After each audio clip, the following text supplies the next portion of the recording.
Welcome to Rajesh zone. வாங்க இந்த வீடியோவில் பருப்பு உருண்டை குழம்பு எப்படி செய்கிறதுன்னு பார்க்கலாம். குழம்புக்கு தேவையான ப்ரிப்ரேஷன்ஸ்லாம் நம்ம முன்னாடி பண்ணி வச்சிடலாம். ஒரு பாத்திரத்தில் 1 கப் கடலைப்பயிறு, 1/4 கப் துவரம்பயிறு எடுத்து ரெண்டுத்தையும் நல்லா வாஷ் பண்ணிவிட்டு ஒரு 1 மணி நேரம் ஊற வச்சு எடுத்துக்கலாம்.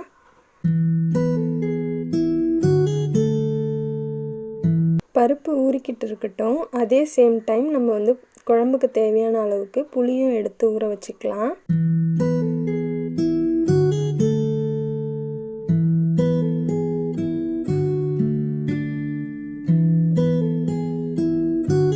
குழம்புல நம்ம லாஸ்ட்டாக தேங்காய் சேர்க்க போகிறோம். அதுக்கு அரை மூடி தேங்காய், 1 டீஸ்பூன் அளவு பெருஞ்சீரகம் சேர்த்து ரெண்டுத்தையும் நல்லா ஃபைன் பேஸ்ட்டாக அரைச்சி எடுத்து வச்சுக்கலாம்.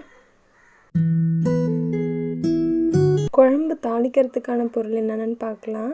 நான் 200 கிராம் சின்ன வெங்காயம், 10 பல் பூண்டு, 2 தக்காளி, 1 கொத்து கருவேப்பிலை, 2 பச்சை மிளகாய் எடுத்திருக்கேன். இப்போது ஒரு வாணலி அடுப்பில் வச்சு தேவையான அளவு எண்ணெய் விட்டு அரை டீஸ்பூன் கடுகு, 1/4 டீஸ்பூன் வெந்தயம், 1/4 டீஸ்பூன் சீரகம் சேர்த்து நல்லா பொரிஞ்சதுக்கப்புறம் நம்ம எடுத்து வச்சுருக்க சின்ன வெங்காயத்தை நல்லா ஃபைனாக சாப் பண்ணி இந்த எண்ணெயில் சேர்த்துக்கலாம்.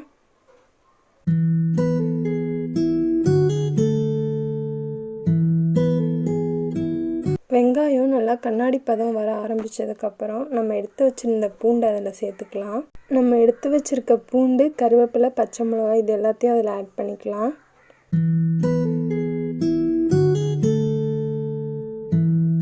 இது எல்லாமே நல்லா வதங்கினதுக்கப்புறம் நம்ம எடுத்து வச்சுருந்த தக்காளியையும் சாப்பரில் போட்டு நல்லா ஃபைன் பேஸ்ட் ஆக்கி அதையும் சேர்த்துக்கலாம்.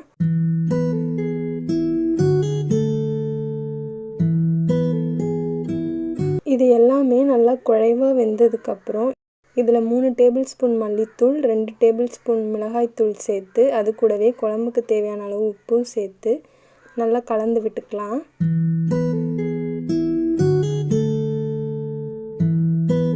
அது கூடவே நம்ம ஊற வச்சுருந்த புளியை கரைச்சி இதில் ஆட் பண்ணிக்கலாம்.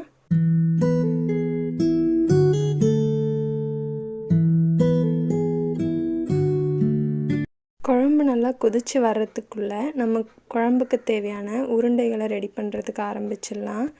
நம்ம ஊற வச்ச பருப்பெல்லாம் இப்போ ஒரு மிக்ஸி ஜாரில் ஆட் பண்ணிக்கலாம். அது கூடவே 4 காஞ்ச மிளகாய், 1 டீஸ்பூன் சோம்பு, இந்த பருப்புக்கு தேவையான அளவு உப்பு சேர்த்து இதை ஃபைன் பேஸ்ட்டாக அரைச்சி எடுத்துக்கலாம். கொஞ்சம் கொரப்பாக இருந்தால் தான் உருண்டை நல்லாயிருக்கும். இப்போது நம்ம அரைச்ச பருப்பை வேறு ஒரு பாத்திரத்துக்கு மாற்றிட்டு கொஞ்சமாக சின்ன வெங்காயம், 1/4 மூடி தேங்காவை பொடியாக நறுக்கி வச்சுருக்கேன், அது எல்லாத்தையுமே ஆட் பண்ணிக்கிறேன். அது கூடவே கொஞ்சமாக கொத்தமல்லி, கருவேப்பிலை இது எல்லாமே ஆட் பண்ணி நல்லா ஃபஸ்ட்டு கலந்துக்கலாம். இப்போது இதெல்லாம் சின்ன சின்ன உருண்டைகளாக பிடிச்சி ஒரு பிளேட்டில் மாற்றி எடுத்து வச்சுக்கலாம்.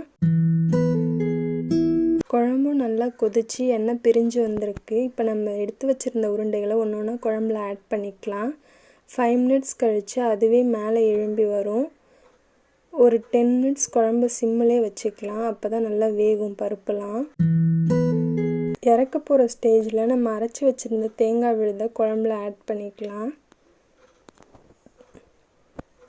நல்லா கொதித்து பருப்பு உருண்டையெல்லாம் நல்லா வெந்திருக்கு. இப்போ நம்ம தேவையான அளவு கொத்தமல்லி ஆட் பண்ணி ஸ்டவ் ஆஃப் பண்ணிடலாம்.